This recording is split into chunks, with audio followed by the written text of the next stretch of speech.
Good morning, ladies and gentlemen. My name is Shashank Rinjan, and I welcome you all to the Union Budget Summary session of 2022. Ladies and gentlemen, this session is brought to you by the National Defense Institute. NDI is a leading defense preparation institute of India that prepares you for all India Sainik School entrance examination, NDA, CDS, CAPF, AFCAT, till the SSB, where we believe in holding your hand till you get those stars on your shoulders and emblem on your hand. Ladies and gentlemen, let's begin the discussion on the union budget. Now, we have brought to you this union budget session where we have summarized the whole budget speech as well as the budget documents. We have put in some views and ideas of different parliamentarians who have presented their views so that we have a comprehensive idea of this complete budget, as well as we have certain points for us from CAPF exams perspective for the essay paper as well as for the argument presentation. Okay, so we have focused the complete content according to the syllabus defined in uh, the CDS and FCAT examination. Some part in NDA definitely not a lot of thing comes, but yes, in CDS and FCAT there are questions from union budget, especially in CDS and CAPF examination. This becomes absolutely very important. So let us begin the session. So first of all, what is the constitutional provision that's related to budget? Now, according to Article 266 of Constitution, parliamentary approval is required to draw money from the Consolidated Fund of India. Correct? The term budget is not mentioned in the Constitution. Remember this, it is not mentioned in the Constitution. The Constitution refers it as the annual financial statement. Okay, so as the AFS, it is mentioned in the Indian Constitution. And why is budget compulsory? It is compulsory to come out with a budget because it is important that the approval of parliament has to be taken place before withdrawing any money from Consolidated Fund of India according to Article 266. All right. Let's move to the Article 112 to 117 in the Constitution deals with the financial matter.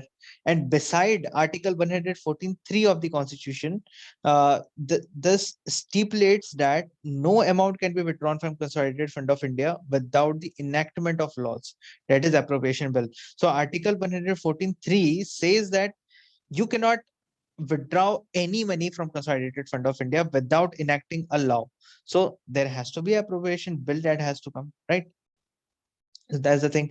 Now, the budget division of the Department of Economic Affairs in the Finance Ministry is the nodal body responsible for preparing this budget, right? So who is basically responsible for preparing this budget?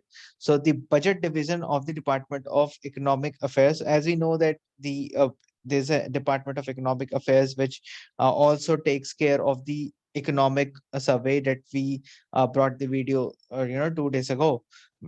So the budget division of the economic affairs uh, uh, Department of Economic Affairs is the one that's responsible in the finance ministry, and that is the nodal body which is responsible. So remember this, that it is the budget division of Department of Economic Affairs that's the nodal body, right? Okay. Now, with fewer words, Nirmala Sitharaman ji had set the record for the longest speech in 2020. Okay, in 2020, it was the longest speech. Length of the speech by word count in the recent year has been represented below. Now, it was seen that the length of the budget this year in 2021 was very less. It was 11,500 words. Okay, so this year, in a very short words, less words, Nirmala Sitharaman was able to explain the things. This also helps in not to create a lot of confusion, speak directly to the point, and not create a lot of confusion. So the speech was really good and enticing. Okay, the unshackled but undertaxed. Now, Indian economy had broken free from most of its early structural constraint, but low tax collections as a proportion of GDP still constrains the budget making. So basically, the thing that had happened recently is that you can observe here in the table below. Here, if you see, in the year 1948, it was just 9.5% of the GDP. So, if suppose 100 rupees is the GDP of India, out of those 100 rupees GDP, only 5.9 rupees was coming in form of tax. In the year 1948, 72 it got increased, 97 it got increased, 2022 it got increased. So it is keeping on increasing, but still, although it has broken free most of the early structural constraint, but low tax collection as a proportion of GDP is still a constraint in budget making. Okay, so still the collection is little less, but it is increasing. Now, the main four priorities that were given to the budget that was represented was, first was PM Gati Shakti. Okay, so we know that this is PM Gati Shakti. A lot of schemes had come under PM Gati Shakti: inclusive development, productivity enhancement, investments, sunrise opportunity, energy transition and climate action, and financing of investments. So most importantly, I would say that financing of state of investment in PM Gati Shakti is a big chunk here that increases the capital expenditure of the government. All right. So now you see the existing tax rate. Uh, there are two tax rates at this point of time, and there's no tax slab change. And there's this is an old regime, and there's a new regime. So under the old regime and new regime, there are two basically tax regimes that's going on. So anybody can opt whichever regime suits them better, so they can opt under that particular regime. Okay. Now, what is the key theme of this year's budget? The key theme of this year's budget, union budget, seeks to complement the macroeconomic level growth with a focus on microeconomic levels, all inclusive welfare. So basically, this year's budget wants to complement the macroeconomic level growth with a focus on the microeconomic level. So what does this mean? It means that the macroeconomic means the bigger part in the economy, and the microeconomic means the smaller part in the economy. So basically, the whole budget is uh, whole inclusive budget, where the smallest thing in the economy to the largest thing are taken care. All right. Uh, Now, part A of the budget. Let's start with the part A of the budget. So the part A of the budget, in this, there are important points that I mentioned. First, India's economic growth estimated at 9.2%, to be highest among all large economies. So among all large economies in the world, India's growth rate for GDP is 9.2%, which has surpassed Chinese growth also. Okay. Now, 60 lakh new jobs to be created under the productivity linked incentive scheme. So the PLI schemes is going to basically create 60 lakh new jobs in 14 sectors. PLI schemes have the potential to create an additional production of 30 lakh crore. What is this PLI scheme? I hope you know that in a lot of current affairs video, I have also covered this, that PLI scheme is the production based link incentive, where basically it's a kind of incentive that's given to electronics manufacturing sectors that makes the chips and electronics. So this basically provides a kind of a relief and subsidy to the industries. Incentives are given to them, like using the word subsidy is not right. A kind of incentives are given to them so that the production of the chips and chipsets, microprocessors in India could increase. Production of mobile phones in India could increase, right? So small electronics product should increase. So this is going to provide new jobs also, additional production will increase. Now, entering the Amrit Kal, that is the 75th year of India's independence, the 25 years long led up to India at 100. The budget provides the impetus to growth among the four priorities. Okay, so now till now the government's plan was for the 75 years of independence. We were waiting for 2022. Now post 2022 will the government of India is going to set the target till 2047 for the 25 next 25 years till the 100 India at 100 Independence Day. Okay, so the various four priorities that are given for the next 25 years is PM Gati Shakti, inclusive development, productivity enhancement and investment, sunrise opportunity, energy transition and climate change, and financing of investments. Fine. Let's move to the goals of the Amrit Kal. So what are the goals of the Amrit Kal? That is 3 to 75 years. Focus on growth and all inclusive welfare, promoting technology enabled development, energy transition and climate change, and virtuous cycle starting from the private investment crowded in by the public capital, public capital investments. All right. Now, PM Gati Shakti, the seven engines that drive PM Gati Shakti are road, railways, airport, ports, mass transport, waterways, and logistic infrastructure. PM Gati Shakti National Master Plan. Basically, the PM Gati Shakti has seven engines. Okay, what are the important things? Roads, railways, airport, ports, mass transport, waterways, and logistics infrastructure. Now, these are the seven things that are to be focused in the PM Gati Shakti. And the PM Gati Shakti National Master Plan, the scope of PM Gati Shakti National Master Plan will encompass the seven engines for economic transformations, seamless multimodal connectivity, and logistics efficiency. The project pertaining to these seven engines in the national infrastructure pipeline will be aligned with PM Gati Shakti framework. All right. Now, ladies and gentlemen, the important thing for your examination is to remember these seven uh, main engines related to PM Gati Shakti. So what will the main focus of the government will be the seven engines which they are saying. So the same word, since this word is used in the budget, that is seven engines, same term can come in your examination. So remember this, the seven engines are road, railways, airport, port, mass transportation, waterways, and logistics. Fine. Now, first in the road transportation, national highways network to be expanded by 25,000 kilometers in 2022-23, which is a huge number. Already India's highway is growing at the fastest rate by 37 kilometers per day. This is the rate at which the national highway is being constructed, which is the fastest in the world anywhere. And this year the target is for 25,000 kilometers more. So this is absolutely wonderful. Next, 20,000 crore to be mobilized for national highway network expansion. Next is multimodal logistic park. Now, multimodal logistic park is very, very important, ladies and gentlemen, especially when we have to give competition to the countries like China that has a very, very good logistic based infrastructure. India needs to have has to ramp up their logistic technology. Okay, now what to do, what has to be done.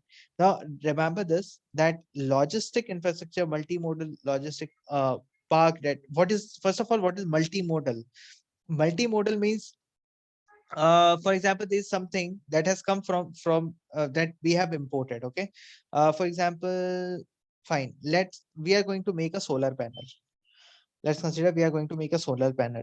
Now, for this solar panel, we require some material, like for example, silver plus some some EV batteries. We require this for making this complete solar cell. Okay, so this we have imported. Now, after importing it, it has arrived from a ship. Now, as soon as it arrives from a ship, it has to be transported through railways. Through railways, it will be transported it was imported at Chennai. Now it will be transported through railways to Uttarakhand.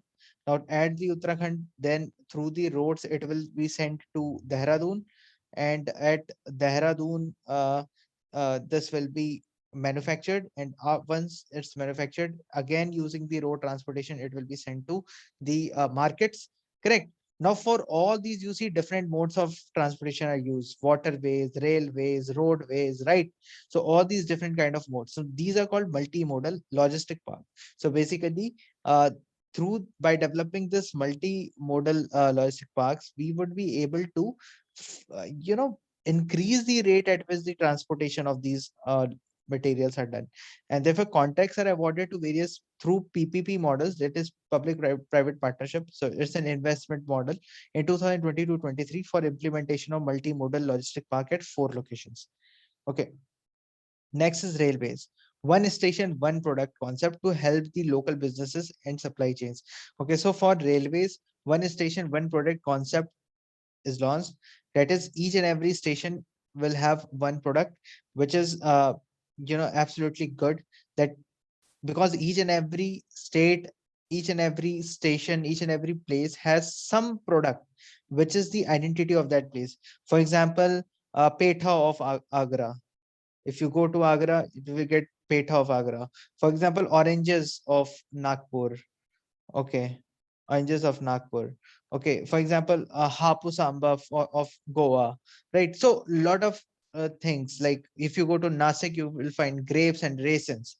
If you go to Chennai, you can find cashew nuts. So like there are lot of things that are speciality of each and every place. And that one station, one product concept will help the local businesses and the supply chains. So whenever somebody would be traveling through trains there, they will buy something, the local business will grow. Now 2,000 kilometers of railway network to be brought under the Kavach, that is the indigenous world class technology and capacity augmentation in 2022 and 2023.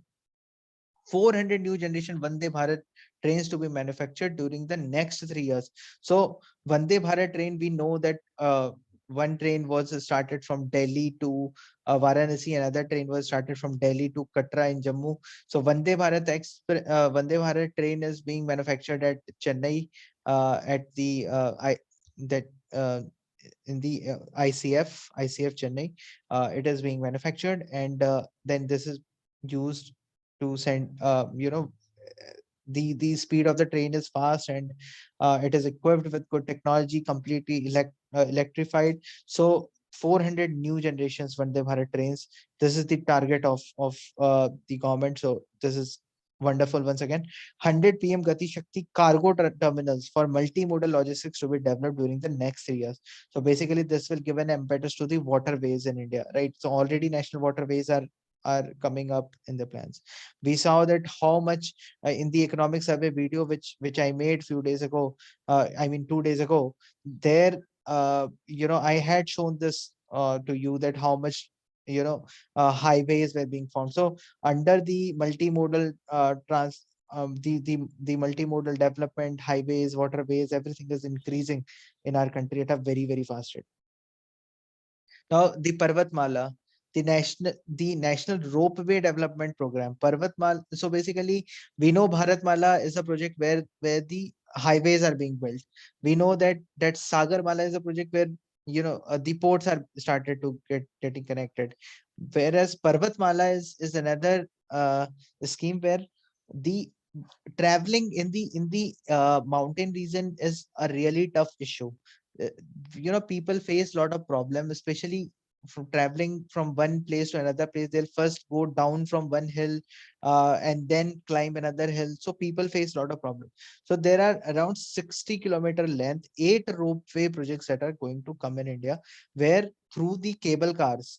I hope you know the cable cars, right?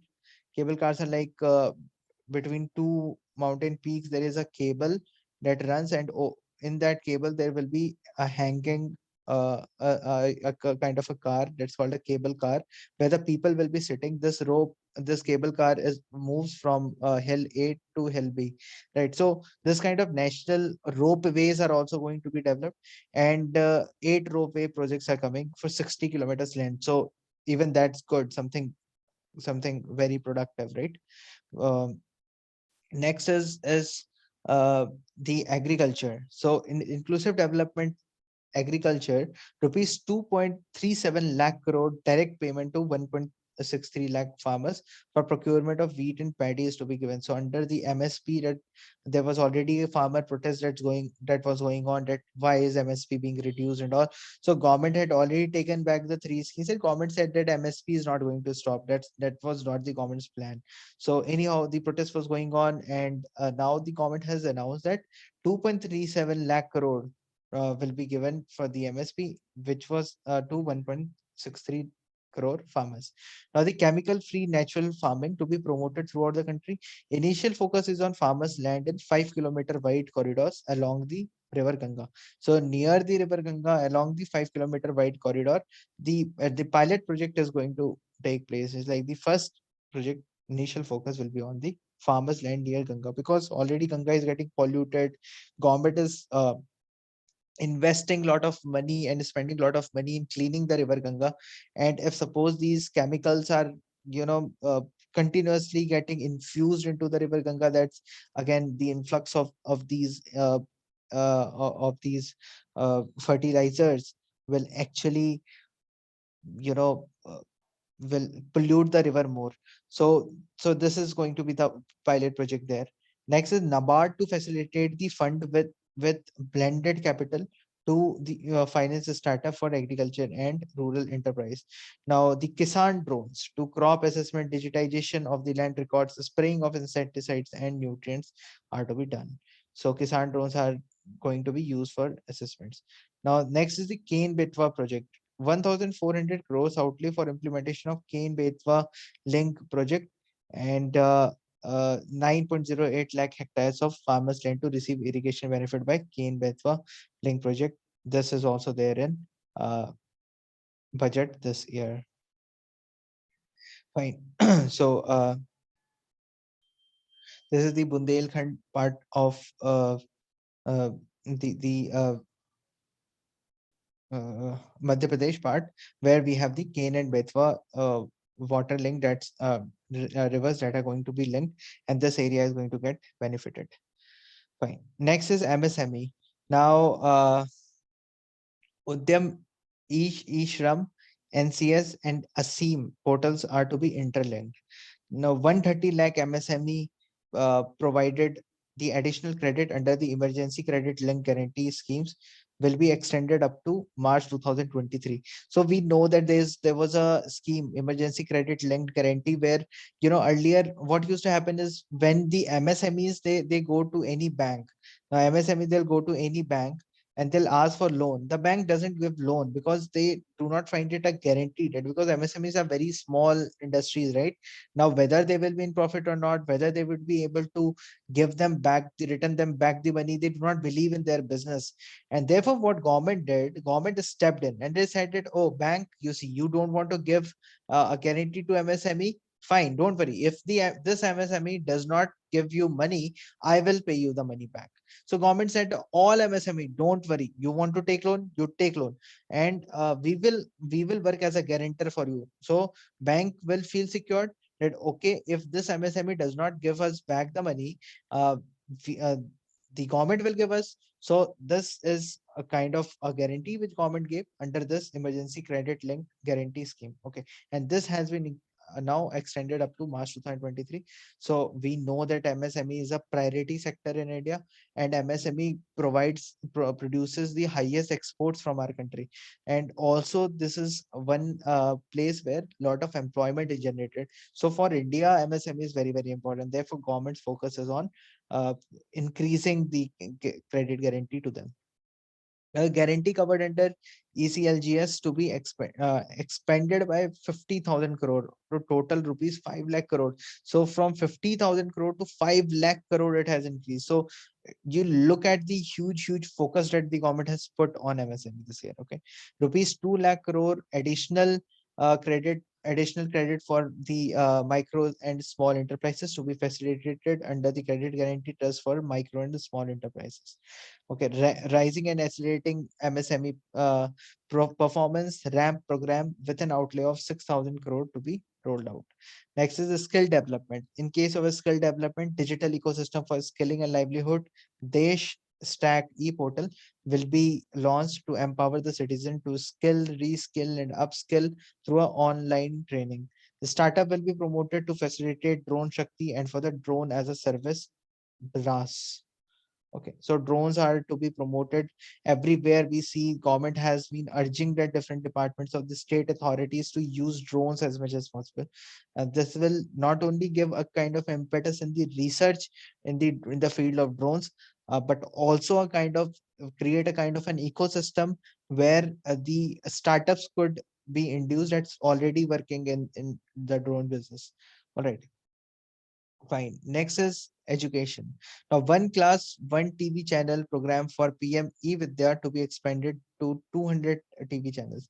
The virtual labs and skilling e-labs to be set up to promote the critical thinking skills and stimulated learning environment. High quality e-content will be developed for the delivery through the digital teachers.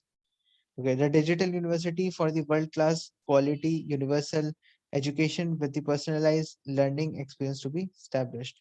So these are going to happen in case of education. I have also covered this in the Hindu newspaper analysis yesterday, where one class, one channel scheme I had discussed in detail.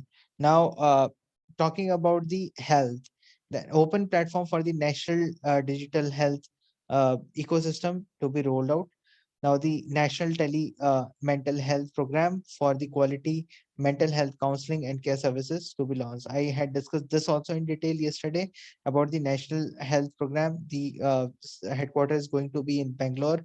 IIT Bangalore is going to help uh, the this National Mental Health Institute, and this institute is going to be set up. NIMHANS NIMHANS being the nodal center, and the International Institute of the Information Technology Bangalore, Triple IIT Bangalore is providing the technology support. It's not IIT, it's Triple IIT Bangalore. Sorry. So they're going to provide the support for it. Okay, next is the Saksham Anganwadi. Now we know that this, the whole schemes that's provided to the women and child in the villages are through the Anganwadis, right? Now to empower these Anganwadi is very, very important. Therefore, the integrated benefits to the women and children through the Mission Shakti and Mission Vatsalya, Saksham Anganwadi and Poshan 2.0, uh, uh, they are basically a 2 lakh Anganwadi to be upgraded. So that's the thing in the Saksham Anganwadi.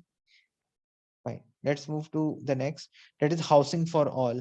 Under this scheme, rupees 48,000 crore was allotted for the completion of 80 lakh houses in 2022-23 under the PM Yojana, where the uh, Prime Minister's Development Initiative for the Northeast region.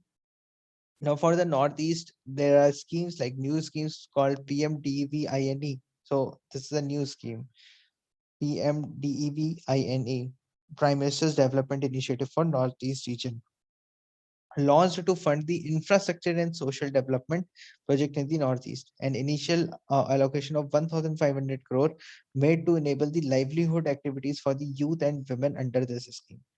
Next is the Vibrant Village Program. The Vibrant Village Program for the development of the border villages with sparse population, limited connectivity, and infrastructure on the northern border. So for that, there is a Vibrant Villages program for the development of the border area villages. Next is banking. Now 100% of 1.5 lakh post office to come on the core banking system. Okay, so basically government wants to have a financial inclusion of the whole population, especially the post offices are found across the country. Now if these post offices are linked with the financial institution and they are brought under the core banking system where the depositors can deposit money, they can withdraw money, they can fix deposit, and all the banks, all the post offices in India are already interconnected. So using the infrastructure of the post offices, and if they are given they are empowered financially, then in that case the bank, if they are brought under the core banking, then lot of financial inclusion of the rural people in the northeastern remote villages or the Himalayan remote villages, all the people could be brought under the financial inclusion. Proper loans could be given them through formal sector, and all different kind of benefits of money transfers could be provided to them very easily. Also, the government has this plan to provide the benefits to the people directly through sending money in their bank account. Now, when the post offices will be brought under the core banking, then in that case, the benefits to the people, like the farmers getting 6,000 rupees every year per acre of land that they own, will also get transferred to them. Okay, let's move to the next news, that is e-passport. So e-passports with embedded chips and futuristic technology to be rolled out. So the e-passports with the embedded chips and futuristic technology is going to be rolled out. And the urban planning, modernization of the building bylaws, town planning schemes, and the transit-oriented development TOD will be implemented. The battery swapping policy to be brought up for setting up charging stations at a scale in the urban areas. All right. So we know that first of all, the e-passport is very, it's a wonderful thing, because right now for going to any other country, it takes a lot of time. Your passport validations and everything takes place. But if we embed a chip, and then the chips could be scanned, and quickly it could be identified that, okay, this person has an authenticated passport that he carries. There are many people who carry more than one passport, duplicate passports, and lot of things happen, because of which, a lot of checks are there, security checks are there, which actually consumes a lot of time for the people who want to travel between countries. So next is the urban planning. So yeah, so TCS is in talk with the government for this. Tata Consultancy Services is in talk with this for the implementation of embedded chip. Okay, the modernization of building bylaws and all these will be implemented. Battery swapping stations will be there. This I also discussed in yesterday's newspaper. Okay, next is the land record management, the unique land parcel identification number for the IT-based management of the land records, and accelerated corporate exit.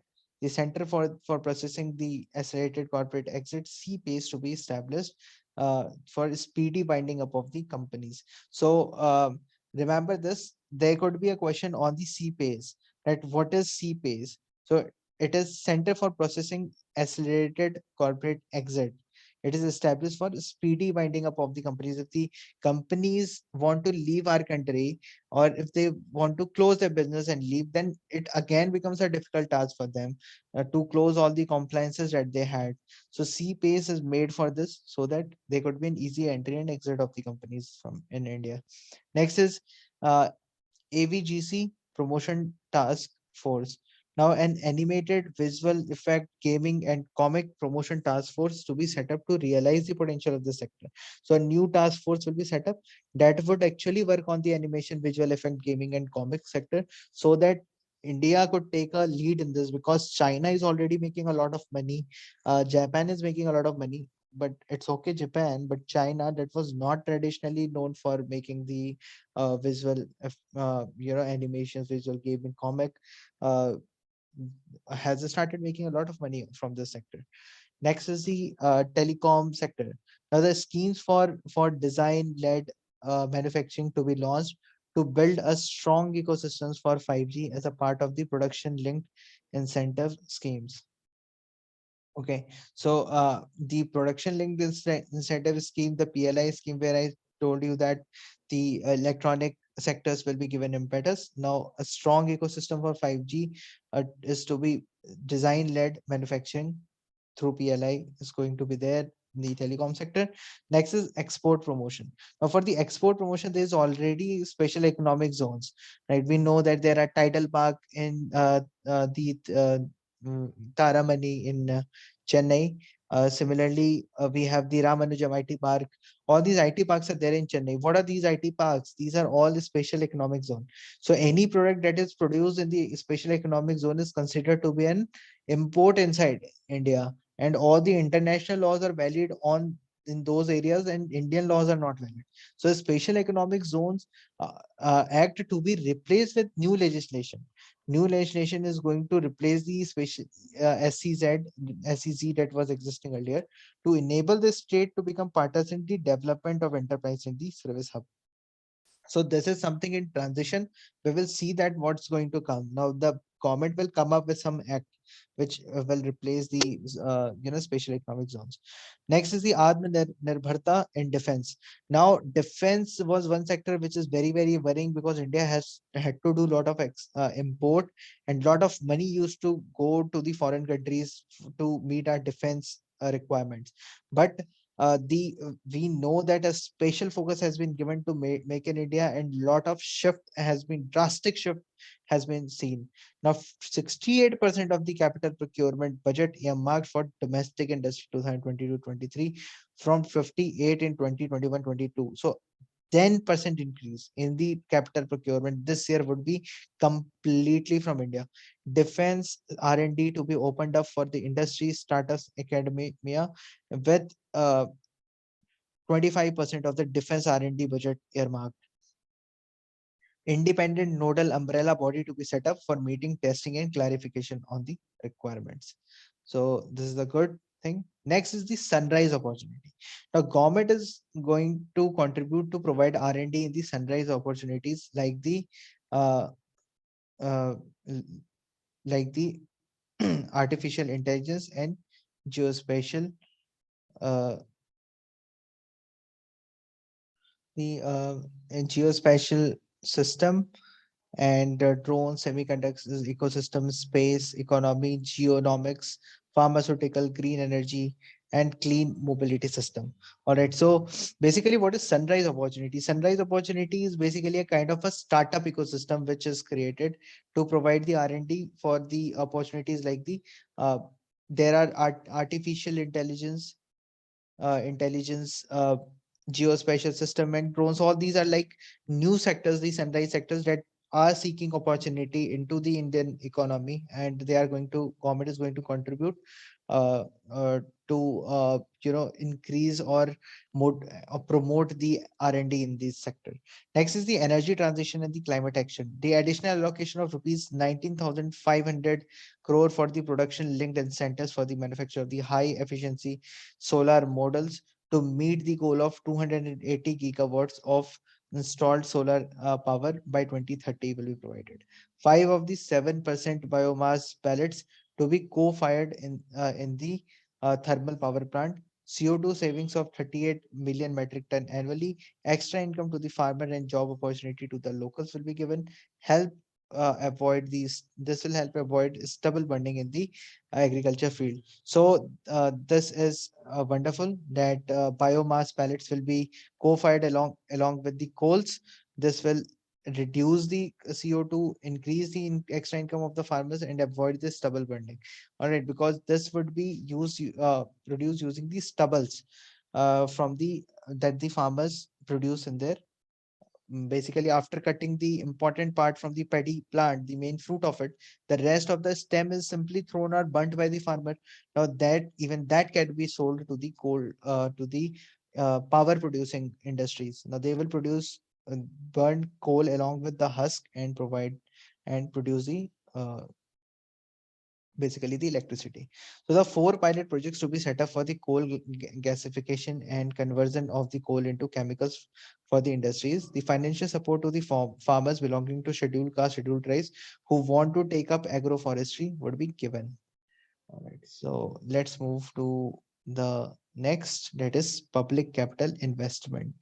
Now, on the public capital investment, the investment to continue to pump prime private investment and demand in 2022-23, outlay for the capital expenditure stepped up sharply by 35.4% to rupees 7.5 lakh crore in 2022-23 from rupees 5.54 lakh crore in the current years. The outlay in 2022-2023 to be 2.9% of the GDP. The effective capital expenditure of the central government estimated at rupees 10.68 lakh crore in 2022-23, which is about 4.1% of the GDP. Okay. Next is the gift IFSC. So we know that there's a gift city which is going to come up in Gujarat, Gandhinagar, and this is going to be an international world-class a financial city where different world-class industries is going to come and invest. Now, the world-class foreign universities and institution to be allowed in the gift city is the news here. So the foreign universities can come and start their branches in the gift city, Gujarat, and the international arbitration center will also get set up. So earlier there used to be arbitration centers in some countries like Singapore and some other countries like Netherlands and all. So what government is planning to do is why there is no arbitration center in India. We should have a like like s- like like the court can have a branch, right? A district court can have a branch in different districts, and Supreme Court does not have a branch. There's only one. Sorry, does not have a bench. Similarly, the international for international arbitration, the international court has different branches. So basically, India wants to allow the International Arbitration Center to to set up into India for the timely settlement of dispute.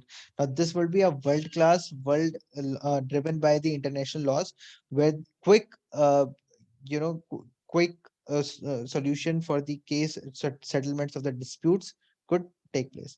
Next is mobilizing the resources. Now, data center and the energy storage systems to be given infrastructure status. Now, earlier the data center and the energy storage system does not were not given infrastructure status.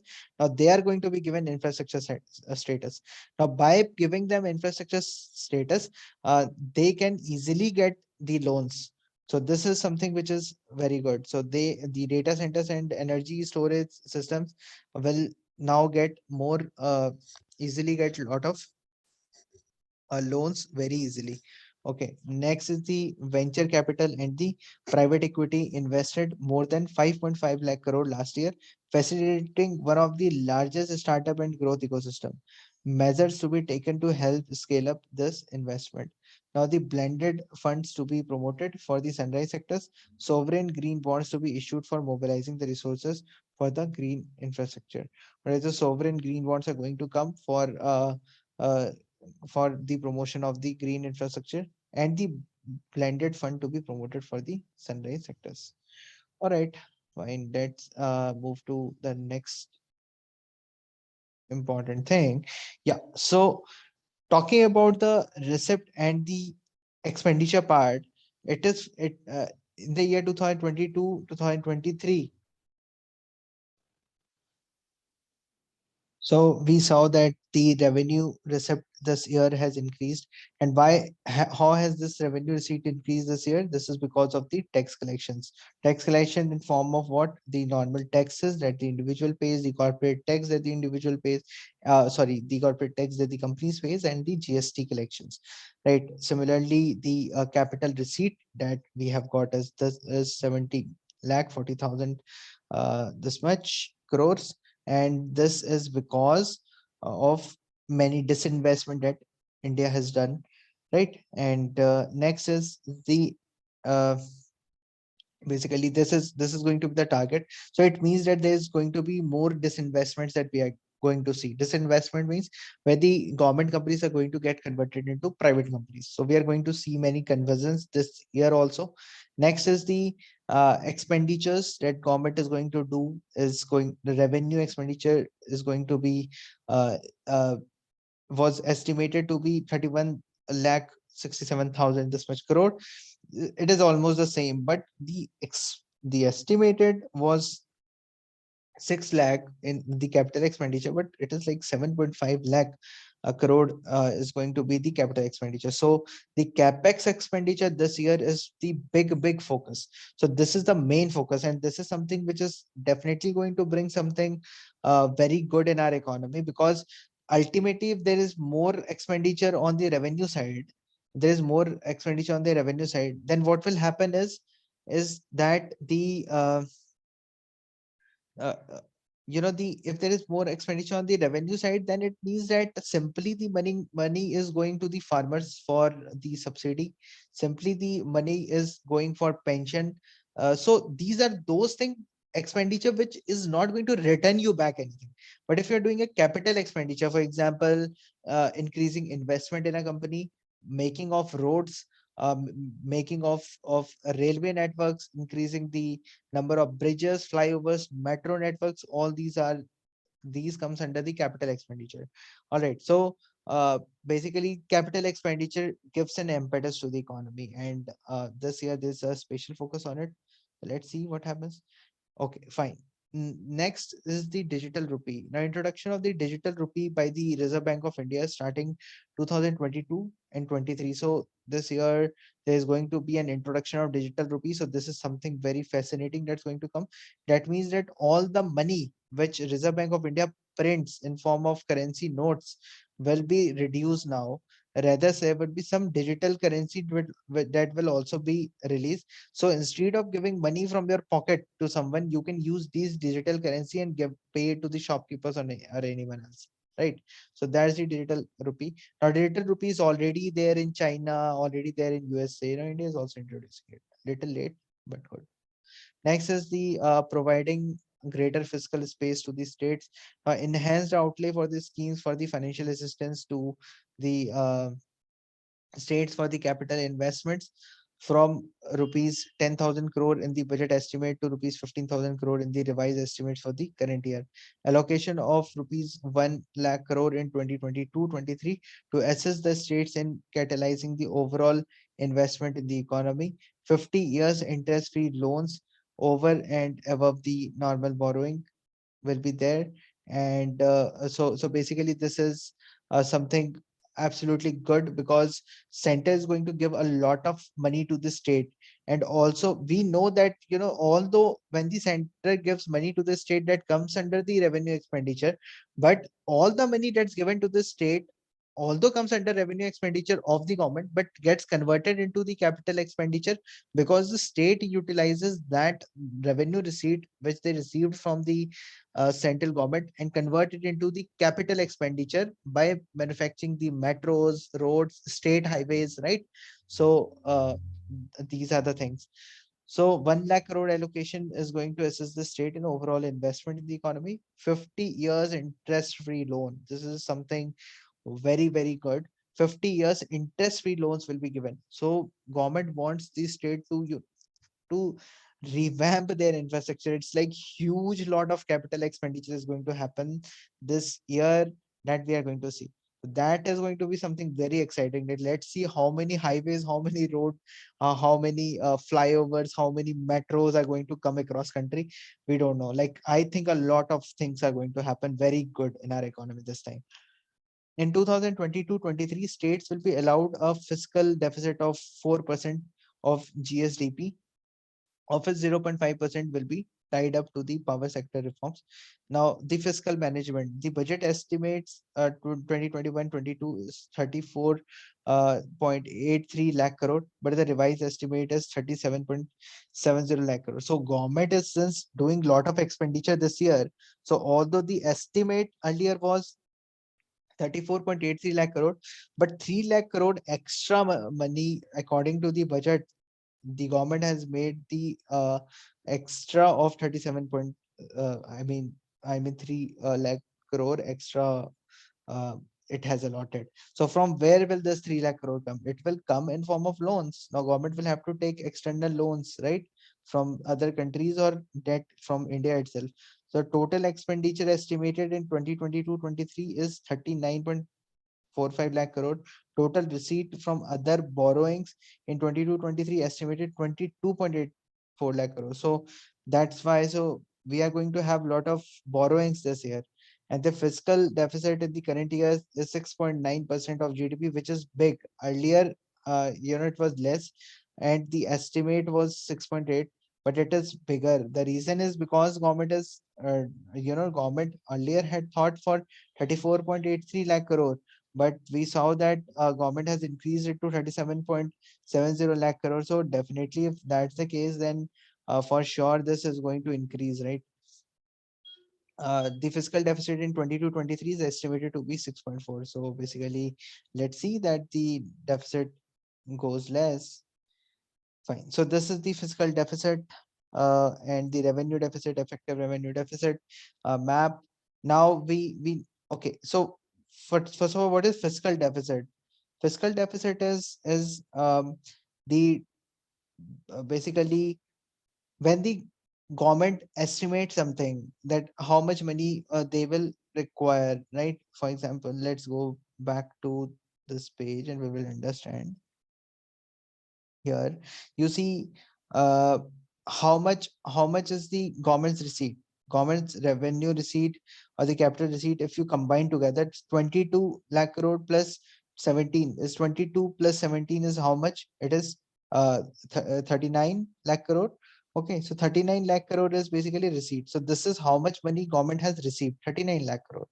How much is the expenditure of the government? 31.94, that is 32 plus 7.5 plus 7, okay, which is equal to 39 lakh crore is the total expenditure. This is equal. Why is it equal? It is equal because government is taking a loan. If we decrease this, if we subtract the component of loan which government is going to take, because the receipt the revenue, the capital receipt also includes the amount of loan that government is going to take. So if we subtract the borrowings, then what we will get is uh, the fiscal deficit. All right, so basically fiscal deficit fiscal deficit is equal to total total expenditure. Okay, total expenditure minus the total receipt, okay, and total receipt except the borrowing, remember this is the formula. Okay, total expenditure minus total receipt except the borrowing.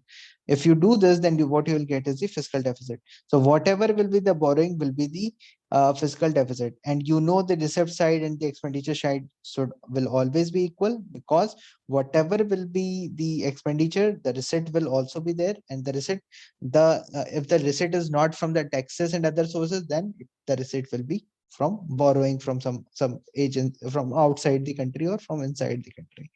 So it would be government's debt. All right, let's move to the next uh, second part, that is the yeah, okay, one more term is left, that is the effect. Yeah, so revenue deficit. What is revenue deficit? Revenue deficit is revenue receipt, sorry, revenue expenditure, you can say revenue expenditure minus the revenue receipt. Okay, so the difference between the revenue expenditure and the revenue receipt is basically the revenue deficit.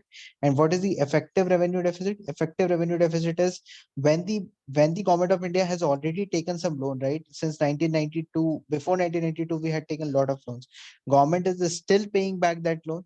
So the amount of interest, money in form of interest that goes to the other, that goes in form of paying back those interests, if we subtract that from the revenue, that's known as the effective revenue deficit. Okay, because India has already taken a lot of loans, so we give interest rate also. If we subtract that interest rate from the revenue deficit, then we'll get the effective revenue deficit. Fine. Coming to the part B of the budget, first let's come to the direct taxes.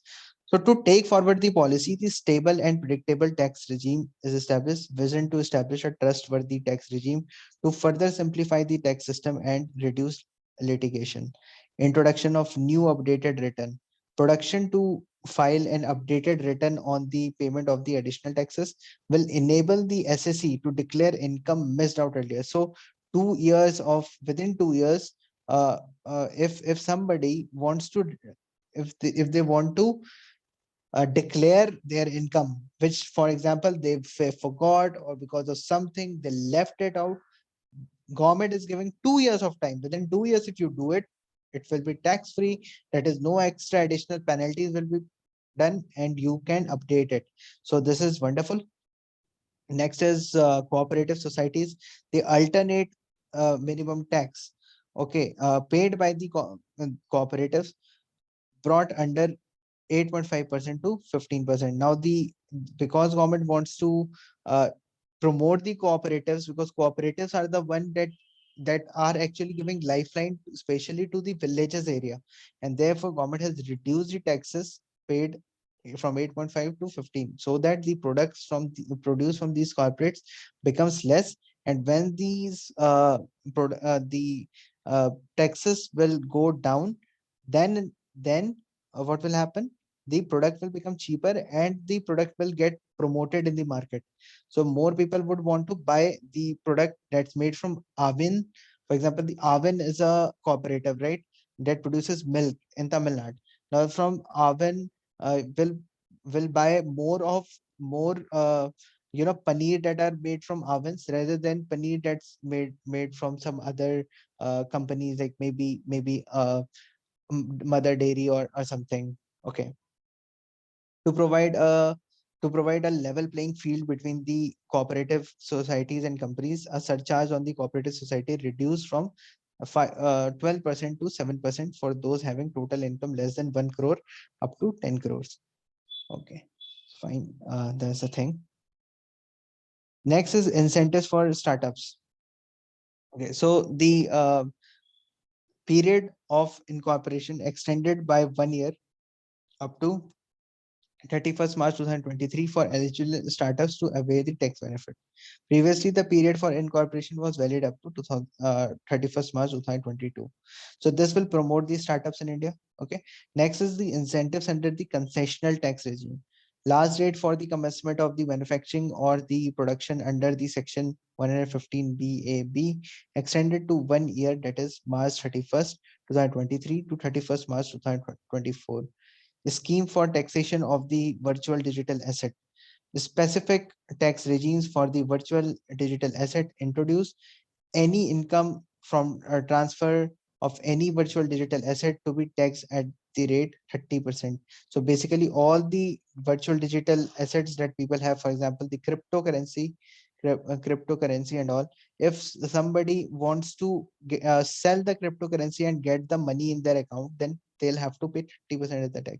This is basically because government wants to demote the currencies. Also these currencies are making a lot of business, so government wants to earn money out of it. To no deduction in respect to any expenditure or allowances to be allowed while for computing the income tax except the cost of acquisition. Loss from transfer of virtual digital asset cannot be set off against any other income. Okay, so the loss, if you are facing a loss after getting the cryptocurrency back, even then you cannot adjust it with any other income. To capture the transaction detail, the TDS to be provided on the payment made in relation to the transfer of virtual digital asset at the rate of 1% to such consideration above the monetary threshold. Gift of virtual digital asset also to be taxed in hand of the recipient. So if somebody wants to gift the cryptocurrency to anyone else, even then the whoever will receive this gift will be taxed. Next is the rationalization of the surcharge. So surcharge on AOPs that the consortium formed to execute a contract capped at 15%, done to reduce the disparity in discharge surcharge between the individual companies and AOPs.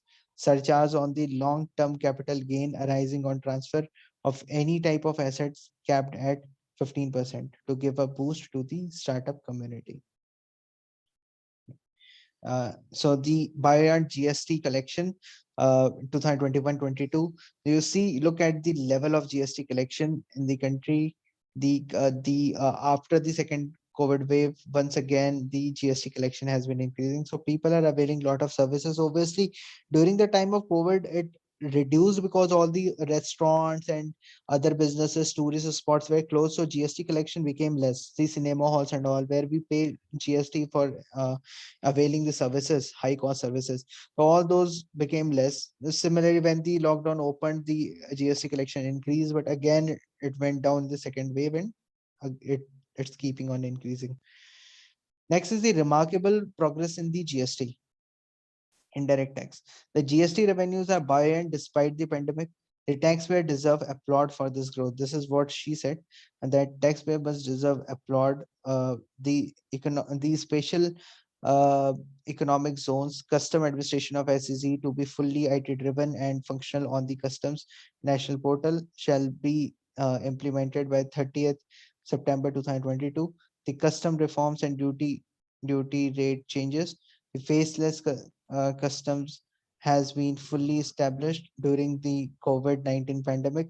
The customs formation have done exceptional frontline work against all odds, displaying the agility and purpose.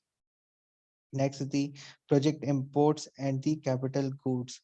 gradually phasing out of the concessional rate in the capital goods and the project imports, applying a moderate tariff of 7.5%, conducive to the growth of the domestic sector and Make in India.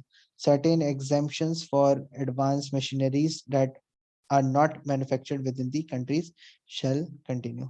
Okay, so basically, a moderate tariff of 7.5% will be basically be applying on it, and all the concessional rate in the capital goods will be phasing out, making basically a conducive growth to the domestic sector for Make in India. So whatever product will be made in India, there would be concessional rates given to them. A moderate tariff of 7.5% will be given. So it's like a huge kind of relief that's given to manufacturing in India. Next is the sector specific proposal, like the electronics.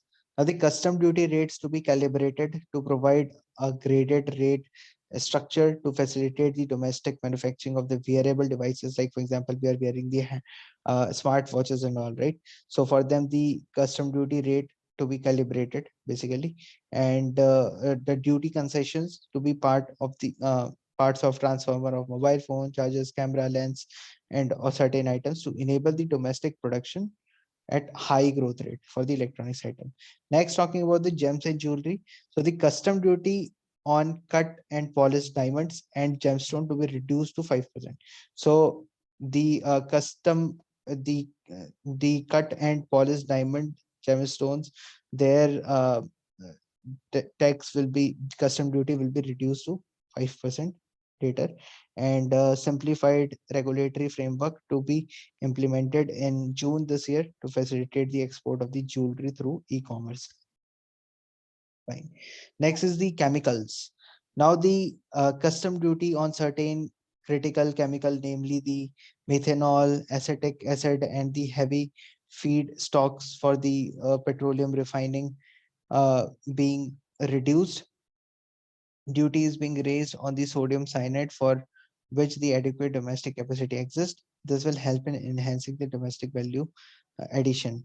Now, talking about the MSME, custom duty on the umbrellas being raised to 20%, and certain anti-dumping and CBD on the stainless steel and coated steel flat products, bars, alloy are being revoked to tackle prevailing high prices in the of the metals. So basically, for the MSME, there's a benefit that are to be provided to them with respect to the raw material cost. Therefore, that's going to happen. And fine. Then let's move to the export. Now, to incentivize the exports, the exemptions being provided on the items such as the embellishments, the trimming, the fasteners, the buttons, zippers, lining materials, and specified leathers, furniture fittings, and the packing boxes. Okay, now the duty being reduced to certain imports required for the shrimp aquaculture to promote its export. So to promote the shrimp aquaculture, that is the prawns and shrimps, there is a kind of um, basically duty is going to get reduced. Next is the tariff measure to encourage the blending of fuel. Unblended fuel to attract an additional differential excise duty of 2 rupees per liter. So any company, be it Indian Oil, Bharat Petroleum, any company, if it is producing the petrol without mixing the biofuel into it, without blending it with the biofuel, without blending it with ethanol, then additional 2 rupees per liter will be the duty which they'll have to pay. So in order to keep the price competitive, these uh, Indian Oil, Bharat Petroleum, Reliance Oil will be made to to add the ethanol and blend the oil, right? So that so that the the biofuel could be encouraged. So that's the plan of the government. Okay, next is, here's a list of items that will become cheaper and costlier in 2023. So what are the items that will become cheaper in 2023? Clothes, gems, stones, and diamonds, imitation jewelries, and mobile phones, mobile phone chargers, custom duties on chemicals needed for petroleum product, custom duties on certain chemical including methanol, concessional customs duty on the steel scraps extended for 1 year. What are the items that will become costlier? All imported items, and duties on umbrellas increased. Okay. Now let us quickly see that from where how much part of rupees comes and from where it comes. So 35% of 1 rupee that is received by the government of India comes from the borrowing and other liabilities. Okay. Next, the next is the GST that government collects, followed by the income tax and the corporate tax. So these are, so income tax and corporate tax, if we combine them together, this is the main source of revenue. After that is the borrowing and lending activities.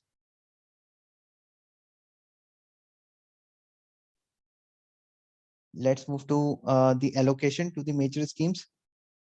Now, if we talk about the allocation of the money, then in the National Health Mission, the allocation has increased from 47 crore to 37,800. Jal Jeevan Mission, there is an increase that we see. We see an increase in the National Education Mission. Pradhan Mantri Gram Sadak Yojana, there is an increase in PM Kisan. There is a increase from 67 to 68,000 crore. Okay. Next is the Atmanirbhar Bharat Rozgar Yojana in crore. There is again 5,000 crore. Now the Atmanirbhar Bharat Rozgar Yojana is on the money allotted is 6,400. Pradhan Mantri Swasthya Suraksha Yojana, on the health sector also the money has been increased, allocation has been increased. Okay. Now the Ministry of Communication will get this much money, chemical fertilizers, agriculture. So these things you can refer, like all these ministries will get the highest money that will be awarded will be to the Ministry of Defense, and Ministry of Defense is going to receive the 5,25,166 crore, which is the largest allocation among all ministries. Okay, now Anand Mahindra, he had tweeted that the short budget address that uh, she provided in the parliament is going to prove to be most impactful. Why? Because it's just to the point budget, and easy for everyone to understand. Earlier how it used to be a big speech made up of promises and all, which was of no use and utter waste of time, especially for the industrialists. But this was like a short budget, so that listen to the budget and quickly go to your work. So that was there this year. Next is the opposition parties, like Mamta Banerjee's party said that budget has zero for common people who are getting crushed by the unemployment and inflation in the country. The Rahul Gandhi, and yeah, and signifying nothing, Pegasus spin budget. So this is what she said. Rahul Gandhi said that Modi government's zero sum budget. So Modi's O is also made zero, government is also made zero, and zero is also at zero.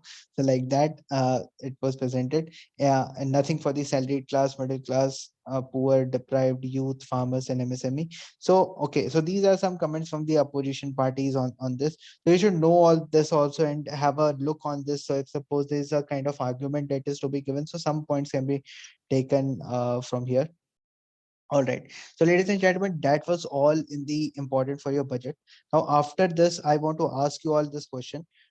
Try to put this in comment that with respect to the procedure of budget in the parliament, the amount of demand to be reduced to rupees 1 is called which motion? Economic cut motion, basic cut motion, policy cut motion, or token cut motion. So comment it down below. So that's it, ladies and gentlemen. I hope this will be helpful for you from your exams perspective. If you have any doubts, queries, comment, please post it in the comment box below. You can also reach us on our contact number given on the website www.nationaldefenseinstitute.in. Let's meet in the another video. Till that time, take good care of yourself. Have a nice day, all of you.